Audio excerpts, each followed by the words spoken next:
Everybody get up.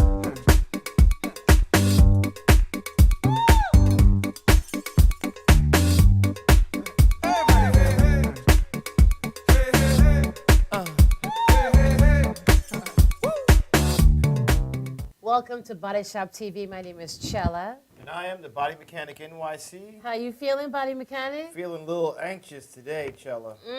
I've been waiting all week for today.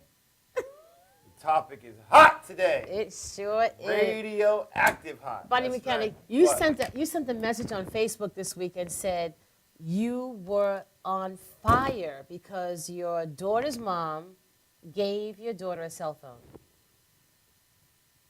I can't talk. Yes, my precious, tender, young 11-year-old has a cell phone. And for those of you out there in radio and TV land, in TV land who have young, precious children, just understand a few points. Your child relies on you and your judgment to protect them because they know nothing about how to protect themselves. So they trust in you. So when you give your young developing child a radioactive device, understand that it alters your child's chemistry. I don't care about peer pressure. It's cool.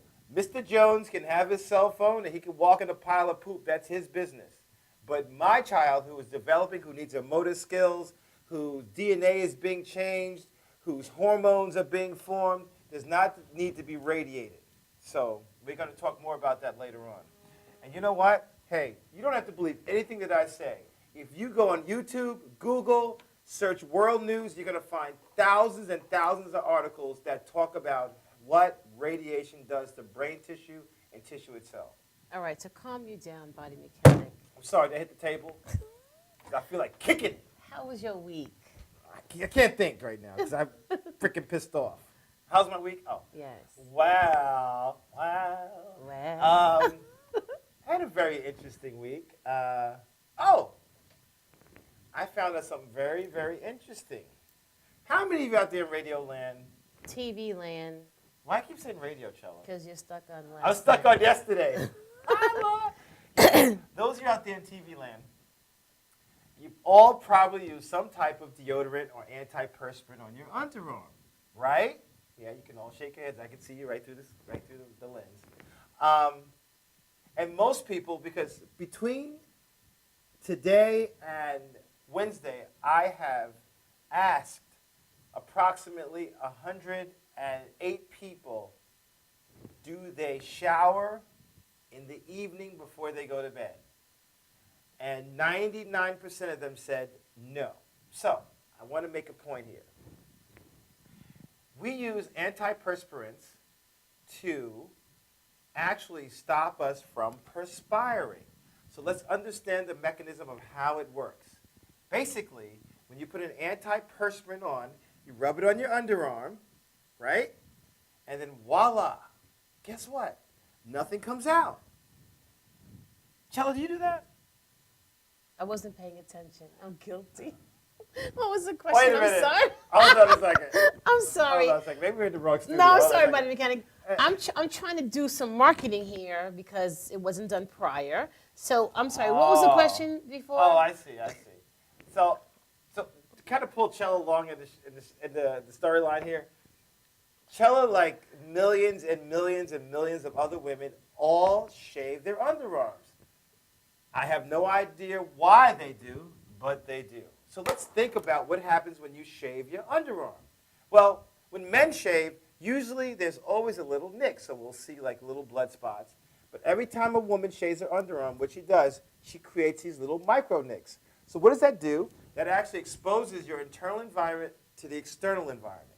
So when you take and you put that antiperspirant on, oh, and some of you put a little extra, back the other way, that stuff actually clogs your pores and becomes hard.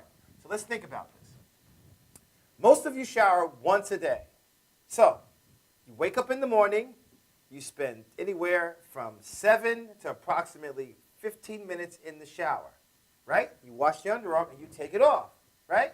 But guess what? As soon as you finish your shower, what do? You put that stuff right back on your underarms. So technically, your body's ability to actually detox from your armpit only happens for approximately maybe 5 to 10 minutes. All the other times, your pores are clogged. So let's think about what leaves through your underarms. Toxins leave your underarms. The point I'm getting at here is this. We know that women have 1,000,000 times more breast cancer than men do. I'm just using a crazy number, but you know it's high, okay? You can quote me on the numbers, and you can do your own research. But we know that women come down with breast cancer a lot more frequently than men do. That's In fact, true. we rarely hear about men coming down with breast cancer.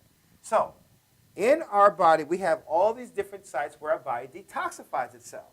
And one of the largest areas for detoxification is the actual underarm. So when you wear underarm antiperspirant, what it does is like putting saran wrap on your underarm and blocking it. So now let's think about these tender, beautiful breast tissue that women have, right? So when you actually take and squeeze the breast, there is something that's produced called prolactin. It's for those of you who have had children before, you understand that because when you start to breastfeed, all of a sudden your breast tissue gets really tight. Another thing that happens, blood flow cuts down, so you don't have as much circulation. So take that clogged underarm, toxins are not getting out, those toxins start to build up, guess where? In your breast tissue. Some other things that's in those antiperspirants are parabens. Parabens are preservatives designed to keep that nice antiperspirant fresh on the shelf till you get to it. But the only thing is, once it's inside your body, it's a toxin. It collects in your breast tissue. It can form tumors. And here we are, clogged breast tissue, tumors, which is a recipe for disaster.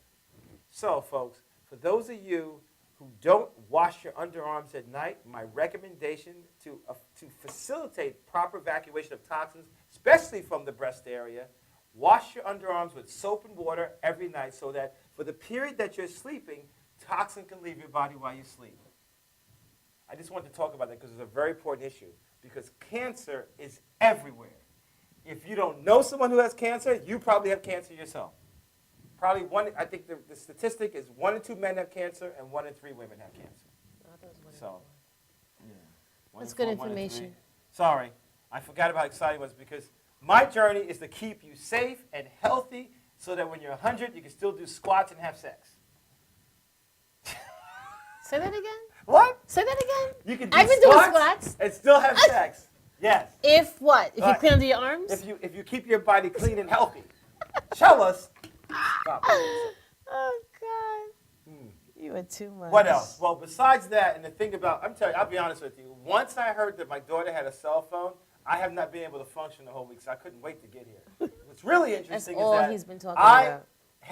I actually sent a text message to my daughter's mother, and it's funny because I always hear something from her, and I have not heard one peep. And what I said to her in the text message was this: you are her mother, and whatever you give to her is supposed to make sure to ensure her safety. I guess her mother didn't like that. Because you know what? You know what the mother's response was?